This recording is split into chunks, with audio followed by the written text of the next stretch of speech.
యేసుక్రీస్తు నామములో అనుదిన తండ్రి స్వరం ఈ కార్యక్రమానికి వీక్షిస్తున్న మా తోటి బ్రదర్ అండ్ సిస్టర్స్కి ప్రవీణ యేసుక్రీస్తు నామంలో వందనాలు చెల్లిస్తున్నాను. ఈరోజు దేవుని వాక్యము, దేవుడు వాక్యము ధ్యానించుకుందాం. మార్క్స్ సువార్త 11వ అధ్యాయం 2-3 వచనాలు చదువుకుందాం. మార్క్స్ వార్త 11వ అధ్యాయం 2-3 వచనాలు చదువుకుందాం. మీ ఎదుటనున్న గ్రామమునకు వెళ్ళుడి, అందులో మీరు ప్రవేశింపగానే కట్టబడి ఉన్న ఒక గాడిద పిల్ల కనబడెను. దాని మీద ఏ మనుషుడును ఎప్పుడునూ కూర్చుండలేదు. దాన్ని విప్పి తోలుకొని రండి. ఎవడైనాను మీరెందుకు ఇలాగూ చేర్చున్నారని మిమ్మల్ని అడిగిన ఎడలా అది ప్రభువునకు కావలసి ఉన్నదని చెప్పుడి. దేవుడికి స్తోత్రం. దేవుడు ఈరోజు దేవుని వాక్యము సెలవిస్తుంది, నీవు దేవునికి కావాలి. మీరు గమనించారా? ఇక్కడ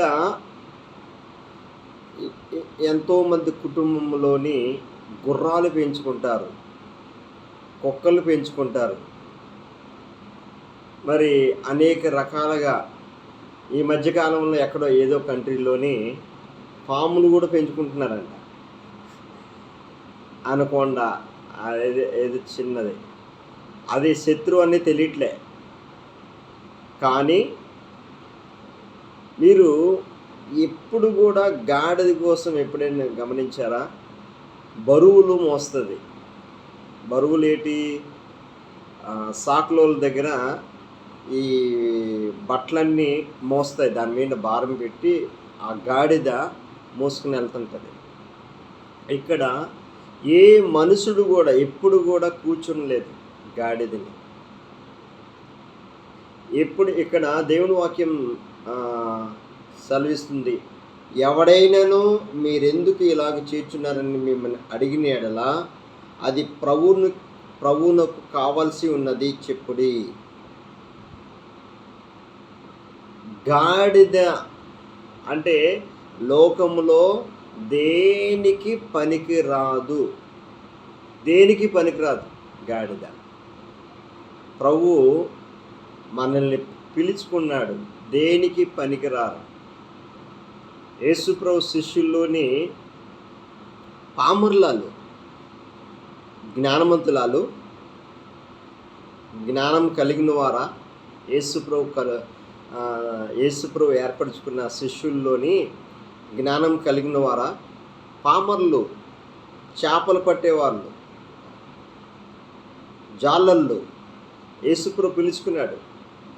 యేసుప్రభు నువ్వు కావాలని దేవుడు పిలుస్తున్నాడు.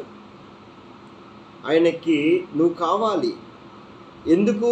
పనికిరాని వారిని దేవుడు ఎన్నుకున్నాడు? జ్ఞానవంతులు సిగ్గుపరచాలనే పనికిరాని వారిని దేవుడు ఎన్నుకొని ఆయన పరిచర్య చేసుకుంటున్నాడు. ఈరోజు దేవుడు పరిశుద్ధాత్మ దేవుడు మాట్లాడుతున్నాడు. గాడిద కోసము గుర్రాలు పెంచుకున్నారు, ఏనుగులు పెంచుకున్నారు, చాలామంది నానా రకాలుగా పెంచుకున్నారు. కానీ గాడిద ఒక సాదృశ్యంగా, ఎప్పుడైతే మనము యేసయ్య మన జీవితంలోకి వచ్చాడో, అంటే మనము ఒక గాడిదగా పనికి రాని వాళ్ళం. మనం దేవుడు నిన్ను ఒక ప్రత్యేకంగా దేవుడు ఎన్నుకున్నాడు, కట్టబడింది.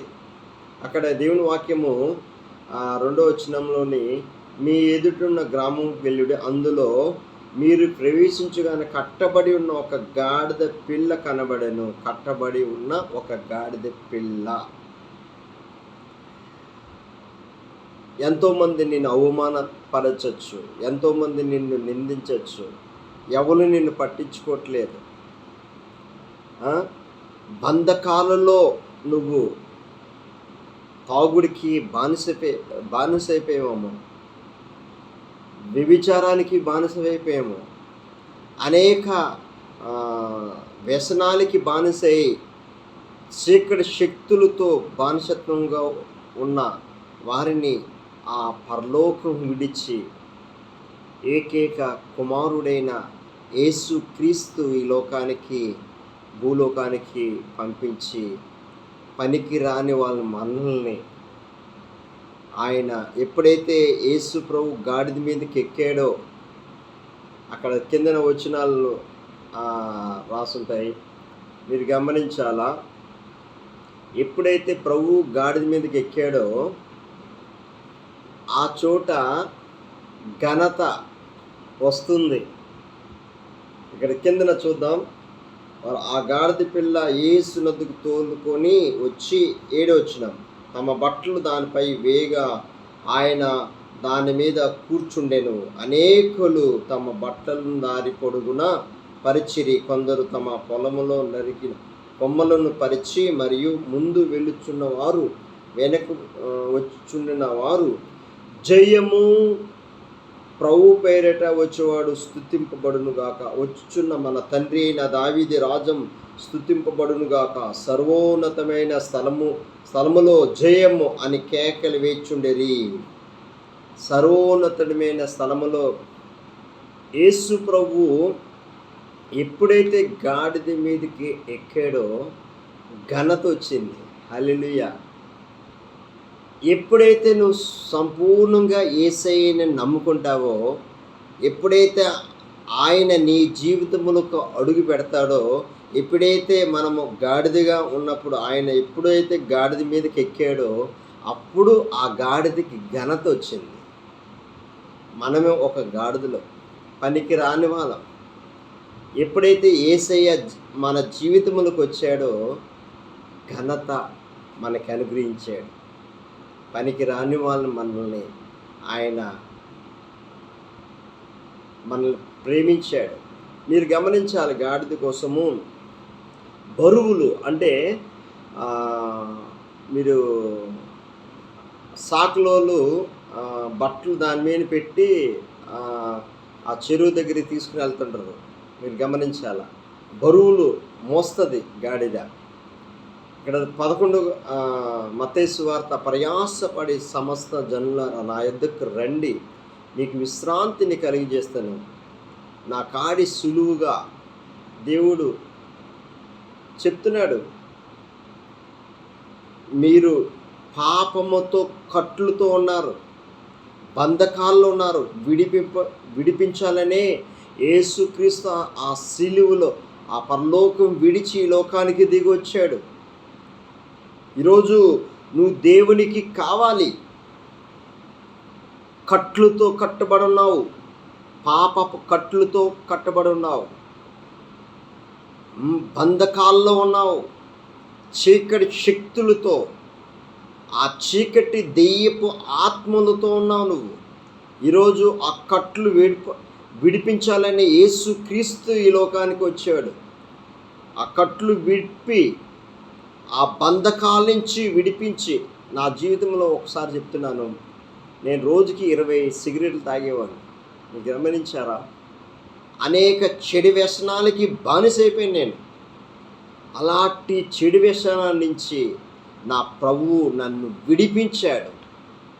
రోజుకి సిగరెట్టు, కైని, గుటక, మందు, అనేక బానిసత్వము నుంచి నేను బంధింపబడాను. ఎప్పుడైతే నా ప్రభు సొంత రక్షకుడిగా ఎప్పుడైతే నేను అంగీకరించానో, విశ్వాసం ఉంచానో, యేసు ప్రభు నా జీవితంలోకి వచ్చాడో, ఆ బంధకాల నుంచి నన్ను సంపూర్ణ విడుదల చేశాడు. ఇప్పుడు సిగరెట్ పొగంటే నాకు పడదు. ఇప్పుడు ఒకప్పుడు తాగేవాడిని. ఆ తాగుడు అంటే ఇప్పుడు ఆ తాగుడికి నాకు పడదు, వ్యతిరేకం. ఇప్పుడు ఆ బంధకాల నుంచి, ఆ బానిసత్వం నుంచి దేవుడు ఆ పరలోకం విడిచి ఈ లోకానికి దిగొచ్చి ఆ బంధకాల నుంచి నిన్ను విడిపించాలని యేసుక్రీస్తు కోరుకుంటున్నాడు. ఎప్పుడైతే యేసయ్య గాడిద మీదకి ఎక్కాడో అప్పుడు ఘనత వచ్చింది. యేసయ్య నీ జీవితంలోకి ఎప్పుడైతే వస్తాడో అప్పుడు ఆ రోజు నుంచి నీకు ఘనత వస్తుంది. నువ్వు అడుగుపెట్టే ప్రతి స్థలమును నీకు అనుగ్రహిస్తానని వాగ్దానం చేశాడు. నువ్వు అడుగుపెట్టే ప్రతి స్థలాన్ని, నువ్వు అడుగుపెట్టే ప్రతి ప్లేస్ని దేవుడు దీవిస్తానని వాగ్దానం చేశాడు. వాగ్దానం చేసే దేవుడు నమ్మదగిన దేవుడు. పనికిరాని మనల్ని నువ్వు కావాలని ఆయన పిలుస్తున్నాడు. ఈరోజు నువ్వు దేవునికి కావాలి. ఆయనకి నువ్వు సమర్పించుకో, ఆయనకు నువ్వు సమర్పించుకో సంపూర్ణంగా. నువ్వు దేనికి బానిసత్వం అయిపోయావు? తాగుడికా, సిగరెట్కా, వ్యభిచారానికా? దేనికి నువ్వు బానిసత్వం? ఎంత ఘోర పాపమైన యేసయ్య నువ్వు సొంత రక్షకుడిగా ప్రాణాత్మ శరీరాలు ఎప్పుడైతే ఆయనకి నువ్వు సమర్పిస్తావో, ఈరోజు నువ్వు కావాలి దేవుడికి. ఆ గాడిద కట్టు విప్పినప్పుడు సంపూర్ణ విడుదల. ఎప్పుడైతే గాడిద మీదకి యేసు ప్రభు వచ్చి అడుగు ఎక్కాడో అప్పుడు ఘనత వచ్చింది గాడిదకి. ఈరోజు మన జీవితంలో యేసు ప్రభు ఎప్పుడైతే మన జీవితంలోకి వస్తాడో అప్పుడే ఘనత, ఐశ్వర్యము, సమస్తము, ఆయన సమస్తము నీకు ఇవ్వగలడు. ఆయన నీ జీవితంలోకి రావాలని ఆయన కోరుకుంటున్నాడు. నువ్వు ఆహ్వానిస్తావా? నువ్వు ఆహ్వానిస్తావా? పనికిరాని మనల్ని దేవుడు నిన్ను ఆ పరలోకం విడిచి ఈ లోకానికి దిగొచ్చి నిన్ను ఆ బంధకాల నుంచి విడిపించాడు. నువ్వు విడిపించలేవు, కానీ దేవుడు నువ్వు ఎప్పుడైతే ప్రభు యందు, యేసు యందు విశ్వాసం ఉంచుతావో ఆ బంధకాల నుంచి నిన్ను సంపూర్ణ విడుదల చేస్తాడు ఆయన. ఆయనకు నువ్వు నమ్ముకో. మనుషులు నమ్ముకుంటూ మోసపోతావు, కానీ ప్రభు నమ్ముకుంటే ఎప్పుడు మోసపోయిన ఎక్కడ కూడా లేదు. ఆయన నమ్మదగిన దేవుడు ఆయన. ఒకసారి చూద్దాం. 2 కొరింథీ పత్రిక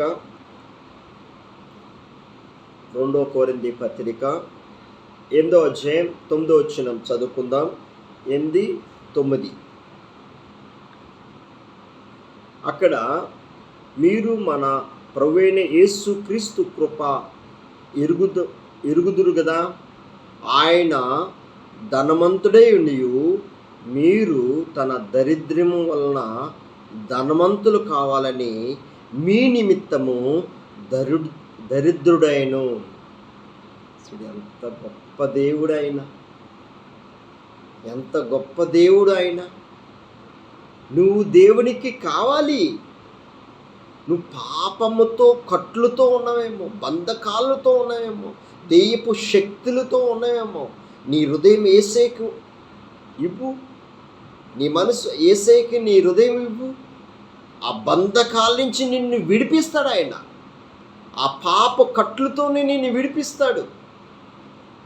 మనం విడిపించుకోలేం, కానీ ఎప్పుడైతే ప్రభు ఆయన కృప, అది యేసయ్య కృప మన మీద ఎంతగా ఆయన విస్తరిస్తున్నాడంటే, ఆయన కృప లేనిదే ఒక్క క్షణమైనా బ్రతకలేం. ఇక్కడ దేవుని వాక్యం మీరు గమనించాలా. మీ నిమిత్తం అంటే మన నిమిత్తం దరిద్రుడుగా. ఇందుని గురించి అంటే యేసయ్య ఒక మాట చెప్తున్నాడు. మనం ధనవంతులు అవ్వాలనే ఆయన దరిద్రుడుగా అయ్యాడు. ఎంత గొప్ప దేవుడు ఆయన!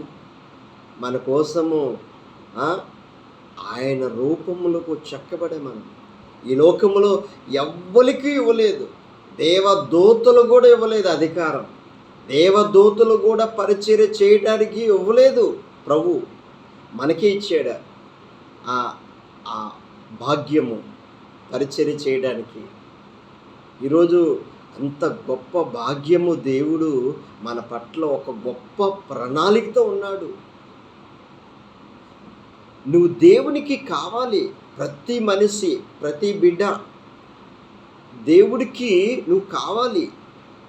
ఆయన ప్రతి బిడ్డ మీద ఒక గొప్ప ప్రణాళికతో ఉన్నాడు దేవుడు. నువ్వు ఆయనకు సమర్పించుకో.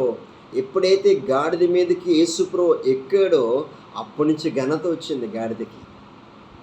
ఈరోజు ఎప్పుడైతే యేసయ్యను సొంత రక్షకుడిగా అంగీకరిస్తావో, ఎప్పుడైతే ఆయనకి నువ్వు సంపూర్ణంగా నువ్వు హృదయపూర్వకంగా ఆయనకి అర్పించు. దేవుడు అక్కడి నుంచి దేవుడు ఒక ఘనమైన ఘనత నీకు అనుగ్రహిస్తాడు, ఐశ్వర్యం నీకు అనుగ్రహిస్తాడు. సొలొమోను మహారాజు పాత నిబంధనలు చూస్తే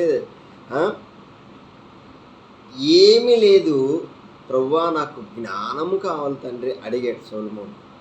దేవుడు జ్ఞానంతో పాటు ఘనత, ఐశ్వర్యము సమస్తము అనుగ్రహించాడు. ఈరోజు మనము అడిగేది ఆయన దృష్టిలో మన హృదయం యథార్థంగా ఆయనకి నువ్వు సమర్పించుకో. నేను ప్రభు ఆయన సృష్టిలో ప్రతి బిడ్డ కూడా, ప్రతి మనిషి కూడా ఒక ప్రత్యేకతే. నేను ఒక విషయం చెప్తున్నా మీకు, నువ్వు దేవునికి కావాలి. ఈ ప్రపంచంలో 800 కోట్ల ప్రజలు పైనే ఉన్నారు, మీరు గమనించాలి. మీరు ఎప్పుడైనా ఆధార్ కార్డు చూసారా? ఆధార్ కార్డు ఏలి ముద్రలు ఒకరికి పొత్తే ఉండదు, ఏలి ముద్రలు. ఈ ఏలి ముద్ర ఈ 800 కోట్ల ప్రజలు ఉన్నారు, కానీ ఒకరు ఏలి ముద్రలు పనిచేయదు. ఒకే పేస్ ఒకే రకంగా 7 మంది ఉండొచ్చు, ఒకే రకంగా ఉండొచ్చు, కానీ ఏలి ముద్రలు ఒకరికి పనిచేయదు. దేవుడు నిన్ను పిలుస్తున్నాడు. నువ్వు దేవునికి కావాలి. ఒక ప్రత్యేకంగా దేవుడు నిన్ను ఆయన ప్రణాళిక నీ పట్ల గొప్ప ప్రణాళికతో ఉన్నాడు నీ పట్ల. ఆ ప్రణాళిక అంతా నీ పట్ల జరగాలంటే ఆయనకి విధేయత ఇచ్చినప్పుడు, ఆయనకి ఎప్పుడైతే నువ్వు సమర్పించుకుంటావో, దేవుడు ఒక గొప్ప ఘనత, ప్రభావము, ఘనత, దేవుడికి ఏది ఉందో అదంతా సమృద్ధిగా ఇస్తాడు ఆయన. ఆయనలో సర్వ సంపదలు ఉన్నాయి. నువ్వు సమర్పించుకో. ఒకళ్ళ పొత్తు లేదు. ఒక రూపము ఉండొచ్చు, 7 మంది 10 మంది ఉండొచ్చు, కానీ 7 ముద్దలు చూసావా? దేవుడు నీకు ఒక ప్రత్యేకమైన ప్రత్యక్షత ఉంది. దేవుడిని ఒక ప్రత్యేకమైన ఒక ప్రణాళిక ఉంది నీ పట్ల. దేవుడు ఆయన కోరుకుంటున్నాను నేను పిలుస్తున్నాడు. నిన్ను పిలుస్తున్నాడు. ఆయన ప్రణాళికతో నువ్వు ఉన్నావు. నీవు దేవుడి పరిచర్య చేయడానికి దేవుడు నిన్ను పిలుస్తున్నాడు. ఎన్నోసార్లు సేవకులతో దేవుడు మాట్లాడాడు, నువ్వు ఆలకించట్లేదు. కానీ దేవుడు ఈరోజు నీతో మాట్లాడుతున్నాడు. దేవుడు నువ్వు కావాలి దేవుడికి. దేవుడు ఈరోజు మాట్లాడుతున్నాడు. కోత విస్తారం ఉంది, పనివారు కావాలి. ఎంతోమంది నశించిపోతున్నారు ఈ జ్ఞానం లేక, ఈ రక్షణ లేక ఎంతోమంది నశించిపోతున్నారు. కోత విస్తారం ఉంది. నువ్వు దేవునికి కావాలి. దేవుడు నిన్ను పిలుస్తున్నాడు. నువ్వు సంపూర్ణంగా ఆయనకు సమర్పించుకో. ఆయన పరిచర్యను చేయి. ఆయన రక్షకుడికి నువ్వు అంగీకరించి బాప్తిసం ఎవరైతే తీసుకున్నారో, ఎప్పుడైతే ఆయనకి సమర్పించుకున్న ప్రతి పని, ఆయన పని సంపూర్ణంగా నువ్వు చేయి. దేవుడి పని నువ్వు చేయి. నీ పని దేవుడు చేస్తాడు. దేవుడి పని నువ్వు చేయి. దేవుడు నీ పని చేస్తున్నాడు. దేవుడు నిన్ను పిలుస్తున్నాడు, నువ్వు రావట్లేదు. దేవుని పరిచర్యకి నువ్వు రావట్లేదు. దేవుడు నిన్ను పిలుస్తున్నాడు. ఈరోజు నీతోనే మాట్లాడుతున్నాడు దేవుడు. ఎంతోమంది రక్షణ లేక ఎంతోమంది ఉన్నారు. దేవుడు కోత విస్తారం ఉంది, పనివారు కావాలి. దేవుడు నువ్వు దేవునికి కావాలి. దేవుడు ఒక ప్రత్యేకంగా నిన్ను ఎన్నుకున్నాడు. ఈ జగత్తి పునాది వేయబడక ముందే దేవుడు నిన్ను ఎన్నుకున్నాడు. ఆయన పరిచర్యను చేయి. నీ పని దేవుడు ఆయన చేస్తాడు. నీకేది కావాలో, ఏది కొదువడు, ఆయన పని నువ్వు చేయి. దేవుడి పని, నీ పని ఆయన చేస్తాడు. ఈరోజు నేను చెప్తున్నాను, దేవుడి వాక్యము లాస్ట్న ఎబ్రీ పత్రిక నేను ముగిస్తున్నాను. ఒకసారి చూద్దాం. ఎబ్రీ పత్రిక 2వ అధ్యాయం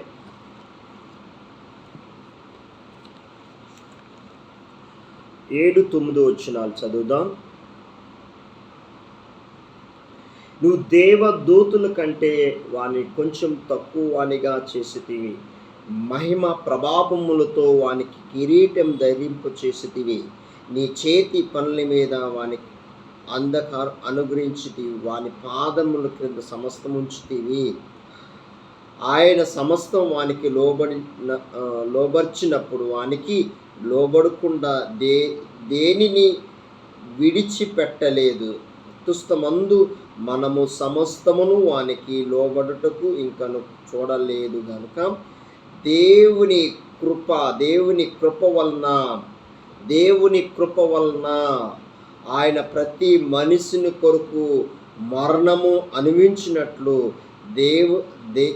దూతుల కంటే కొంచెము తక్కువ వాడిగా చేయబడిన యేసు మరణం పొందినందున మహిమ ప్రభావములతో కిరీటము ధరించిన వానిగా ఆయన చూచుచున్నాము. హల్లెలూయా. మీరు గమనించాలా, దేవదూతలకు ఇవ్వలేనిది మనకి ఈ దేవుని పరిచర్య మనకు అనుగ్రహించాడు. నీవు దేవునికి కావాలి. ఒక దేవుడు నిన్ను ఒక ప్రత్యేకంగా ఎన్నుకున్నాడు, నిన్ను పిలిచాడు. ఈ జగత్తి పునాది వేయబడక ముందే తల్లి గర్భములో ఉన్నప్పుడు నిన్ను పిలుచుకున్నాడు. ఈరోజు దేవుడు నీతో మాట్లాడుతున్నాడు. దేవుని పరిచర్య కోత విస్తారం ఉంది, పనివారు కావాలి. దేవుని పని చేయమ్మా, కోత విస్తారం ఉంది, పనివారు కావాలి. నీవు దేవునికి కావాలి. ఆయనకు సమర్పించుకో సంపూర్ణంగా. ఆయన ఒక ప్రత్యేకమైన పాత్రగా దేవుడు నిన్ను వాడుకుంటాడు. చిన్న ప్రార్థన చేసుకున్న. ప్రభువా యేసయ్యా, నీ వాక్యముతో నాతో మాట్లాడే విధానం బట్టి నీకే స్తోత్రాలయ్యా. తండ్రి, యూట్యూబ్ ద్వారా ఎంతమంది అయితే చూస్తున్నారో వాళ్ళందరి జీవితాల్లో నూతన పరిచయ తండ్రి, ఆ పరలోకం విడిచి ప్రభువా పనికి రాని వాళ్ళని మమ్మల్ని తండ్రి పిలుచుకొని ప్రభువా యేసయ్యా, నీ వాక్యముతో మాతో మాట్లాడే విధానం బట్టి స్తోత్రాలయ్యా. కోత విస్తారం ఉందయ్యా, పనివారు కావాలి తండ్రి. ప్రభువా ఎంతమంది అయితే ప్రభువా ఈ యూట్యూబ్ ద్వారా చూస్తున్నారో వాళ్ళందరినీ తండ్రి నీ పని కోసము పిలుచుకో ప్రభువా, నువ్వు ఏర్పాటు చేసుకో ప్రభువా. కోత విస్తారం ఉంది తండ్రి. ప్రభువా కోత విస్తారం ఉంది తండ్రి. నువ్వు ఏర్పరచుకున్నావు తండ్రి నీ బిడ్డలు తండ్రి. నువ్వు పిలుచుకున్నావు ప్రభువా. తల్లి గర్భములో ఉన్నప్పుడు నువ్వు ప్రత్యేకపరిచే తండ్రి. ప్రభువా పరిచర్య చేయాలంది కానీ చేయలేకపోతున్నారా నీ బిడ్డలు తండ్రి. ఒక ప్రత్యేకమైన పాత్రగా వాడుకో తండ్రి. ప్రభువా యేసయ్యా, నీ పరిచర్య చేయటకు శక్తిని పరిశుద్ధాత్మ శక్తితో నింపు తండ్రి. ప్రతి తండ్రి ఏర్పాటు చేసుకో తండ్రి నీ బిడ్డని తండ్రి. ప్రభా శుద్ధాలక బలకత తండ్రి నీకే స్తోత్రాలు. మోహన్ రావు, సతీష్ ప్రభా నీ బిడ్డని ప్రత్యేకముగా ఎన్నుకున్నా తండ్రి. యేసయ్యా, మోహన్ నిన్ను దేవుడు ప్రత్యేకంగా ఎన్నుకున్నాడు. సతీష్ నువ్వు ఏర్పరచుకున్నావు. మోహన్, సతీష్ నువ్వు ఏర్పరచుకున్నాడు. దేవుడు నిన్ను పిలుచుకున్నాడు. దేవుడు పనికి నిన్ను దేవుడు పిలుచుకున్నాడు, నువ్వు ఏర్పరచుకున్నాడు.